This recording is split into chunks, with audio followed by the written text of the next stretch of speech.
A couple of area high school football players getting some big-time preseason recognition. Georgia High School Football Daily named Grovetown's Justin Gibbs as one of its top wide receivers in the state. Gibbs, a 6'2 senior, transferred from the Warriors, to the Warriors from Aquinas. Also a number of area players were named to their preseason all-state teams, including Thompson's Christian Tutt, who made the 4A team at defensive back. Welcome back to our FFN preview show. Tutt is clearly one of the best players in the CSRA, one of the most highly recruited that we've ever had. Yeah, but he'll be playing this season with a heavy heart after losing his brother in a tragic accident earlier this summer. This is supposed to be a great time in Christian Tutt's life. Good. The star defensive back is getting ready for his junior season. He's back in his hometown with all his friends after briefly transferring to the IMG Academy this winter. Good. And he's set to narrow down his list of college choices to a top 10. He has over 30 offers, including most of the country's top programs. But instead of enjoying this moment in his football journey, Tutt has been dealing with what he calls a pain that no one can bury.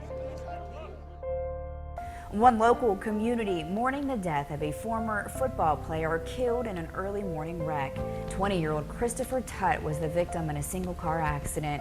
He was a former Thompson Bulldog, graduating last year. The crash happened around 5 this morning on White Tiger Road in Appling. It's really been hard on me and my family, but, we just got to get through it and keep moving on. That morning in early June, Christian Tutt not only lost his older brother, he lost one of the biggest influences in his life, both on and off the field. My role model, he was my role model. I always wanted to be like him. He taught me, he really taught me everything. He taught me how to play football. Tutt looking deep. He's got one-on-one coverage. He's got a man. It's caught. Chris Tutt was a great player in his own right, getting ready for his sophomore year at Fort Valley State. He played at Thompson from 2011 to 2014, his final season under head coach Rob Ridings. He was a bright young man that always had a smile on his face, just a good young man.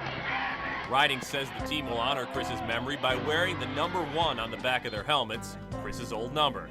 Christian is taking that a step further, switching jerseys from number 2 to number 1 in his brother's honor. He really always wanted me to be number 1 after he left, but I told him, I had my 9th grade year, I kind of made 2, but knowing that he wanted me to have 1, so, I got it now. Christian says his brother wanted him to be number 1 on the field and off of it, encouraging him to finish college and be successful in life. As for any success on the field, Christian says he'll be thinking about his brother every time he makes a play. Oh yeah, I'm pointing to the sky. I mentioned Christian Tutt said he's looking to narrow down his list of college choices to a top 10, something he plans to do next week. He's also decided on a date to make his college announcement, May 30th. That's his brother's birthday.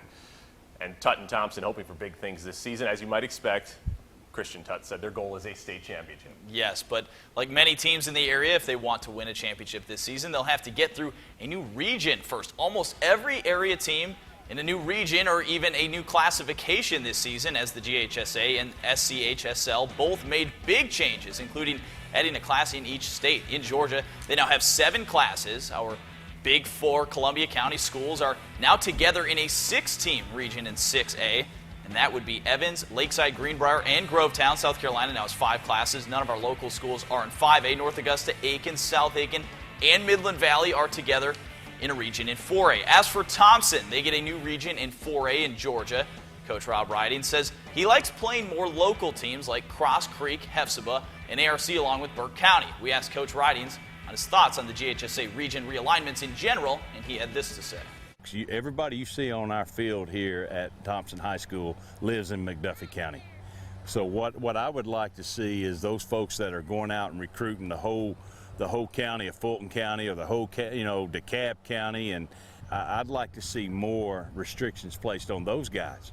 Okay, because that to me that's not high school football. That's club football.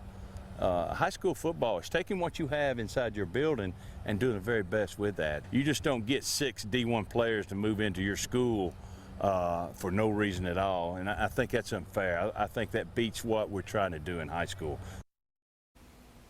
Ridings is always one of the best, always one to speak his mind. Well, we will have all of the new region assignments on WJBF.com. If you'd like to check out where your school is grouped with this season. Yeah, in the GHS area, they're locked in through 2018-2017 in South Carolina. We're locked into one more segment here on our FFN season preview show. When we return, we'll look ahead to the return of Game Night Live, back for a 6th season. We'll preview all 12 games, plus look ahead to another one of our big high school football productions. That's next.